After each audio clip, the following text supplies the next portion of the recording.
É uma alegria muito grande a gente poder estar aqui novamente trazendo esclarecimento à população. Então, hoje nós vamos falar sobre um tema em que está ocorrendo aqui no Brasil de uma forma progressiva, casos já constatados anteriormente em Taquaritinga. Então, nada melhor do que o nosso infectologista, Dr. Daniel. Então, hoje nós vamos falar sobre a virose Mpox. Essa infecção viral, Wilson, é causada pelo vírus da varíola dos símios, sim, que é um vírus semelhante da varíola humana, que está erradicada, e que os primeiros casos aconteceram na África, já na década de 60. E no ano de 2022, esse vírus ele tem dois clados, dois tipos, né? O clado 1 é mais restrito à África e causa infecções graves. Já o clado 2, que foi o clado que chegou até a Europa e as Américas, né? Que causa uma infecção mais leve, com menos mortalidade. Então, uma infecção causada por um vírus, que é o vírus da varíola dos símios, que dá origem a uma doença chamada Mpox. Doutor, o senhor poderia esclarecer para nós de que forma é feita a transmissão dessa virose? Sim. A transmissão, basicamente, a forma principal de transmissão é por contato, né? Transmissão por contato. Pode haver também transmissão por via respiratória, mas o contato tem que ser bem prolongado. Então, por isso que pessoas da mesma família de pacientes que estão com Mpox ou até profissionais da área da saúde que vão examinar esse paciente sem um uso adequado dos EPIs estão expostos, né? Então, hoje a transmissão que a gente considera transmissão por contato.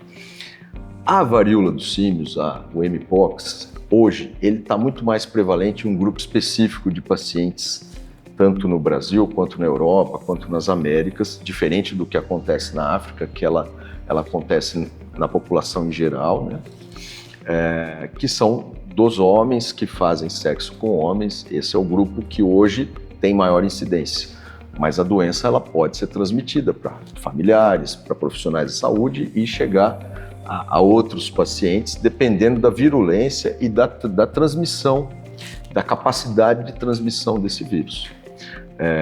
Então, a gente considera também hoje a Mpox também como uma infecção sexualmente transmissível por conta que aumenta muito o risco caso ocorra o contato com uma pessoa doente aí, com o vírus da varíola dos símios. E nessa sequência, qual é a forma de prevenção dessa doença? A forma de prevenção é, primeiro, o paciente que está com sintomas, né, ele deve procurar o atendimento para que ele fique na sua residência, em acompanhamento com a vigilância epidemiológica da cidade, que foi o que a gente fez aqui, se eu não me engano, há 1 ano e meio atrás. Exato. A gente acompanhou todos os dias o paciente, eles mandavam fotos de como que estavam as lesões, porque demora de 2 a 4 semanas para as lesões desaparecerem. Quando a lesão desaparece completamente, ele já não tem mais transmissão. Então, primeira coisa, o paciente que está infectado com os sintomas, com os sinais e sintomas, deve procurar um atendimento para que ele seja orientado no seu isolamento domiciliar e que não ocorra transmissão para outras pessoas. Depois, uma prevenção importante é o sexo com proteção. O uso do preservativo é algo que auxilia muito, né? E nessa questão da transmissão. A vacina existe uma vacina, que é o vírus modificado da vacina Ankara, que ela existe, no Brasil, nesse momento, ela não está disponível na rede, mas existem esforços para que isso aconteça.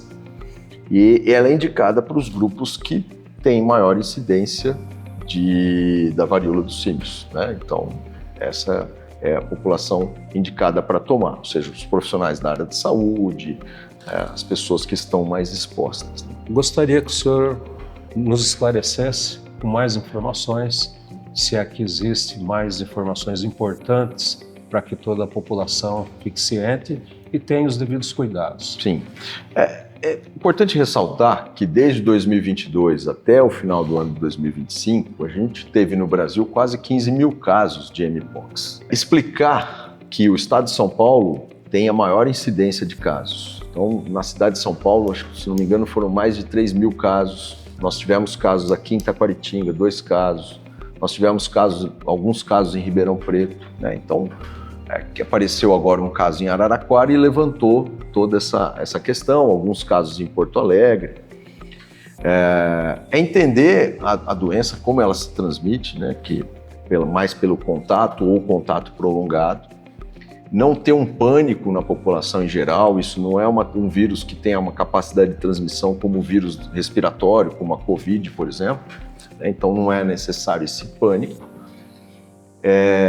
Explicar que a doença evolui de uma forma, normalmente ela evolui com um quadro de febre, a pessoa tem sintomas gerais, como dor de cabeça, dor no corpo, depois aparecem gânglios e depois aparecem as lesões que têm uma evolução semelhante às lesões da varicela, ou seja, forma primeiro uma mancha, depois forma uma pápula, depois essa pápula forma uma lesão bolhosa, depois ela ulcera e forma uma crosta e reptiliza.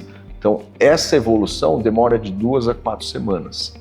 Tá? Então, a população precisa entender, caso apareçam essas lesões, são lesões um pouco maiores que a lesão da varicela, e é um paciente que está agora numa população de maior risco, esse paciente pode ter mpox e ele deve procurar o atendimento médico para que ele seja avaliado e encaminhado para o exame. O exame que fecha o diagnóstico é um exame da lesão, que é uma biópsia que é feita da lesão, uma coleta na verdade, né, de um fragmento, que é feito o exame de PCR que detecta o vírus nesse material. E aí fecha-se o diagnóstico. Isso é feito pelos laboratórios oficiais, via vigilância epidemiológica, que é encaminhado e o resultado chega normalmente em 2, 3 dias, dependendo do fluxo, e já fecha o diagnóstico do paciente. Né? Tratamento existe. O tratamento normalmente é tratamento de suporte, tratamento que a gente chama de sintomático, os sintomas para dor, para febre, né? Os cuidados com a lesão, para que a lesão não tenha infecção secundária bacteriana. Existe um antiviral que é indicado nos casos em que existe aquela indicação da internação, né? Quando tem acometimento em outros órgãos, quando tem muitas lesões, mas isso normalmente não é necessário. A grande maioria dos casos evolui de forma para cura em 2 a 4 semanas. Bem, queria agradecer a sua presença, né, os esclarecimentos, e eu acho que isso daí vai ser muito importante para a nossa população, para que eles tenham todos os cuidados necessários, principalmente nessa fase que nós estamos vivendo. Então, muito obrigado, tenha um bom dia. Obrigado, bom dia. Reforço a necessidade de todas as gerações aí, da importância do uso do preservativo, principalmente para as gerações mais jovens que não pegaram a fase das doenças, das infecções sexualmente transmissíveis. Então é importante que as pessoas se protejam contra as ISTs. Eu deixo esse recado aí para a população em geral.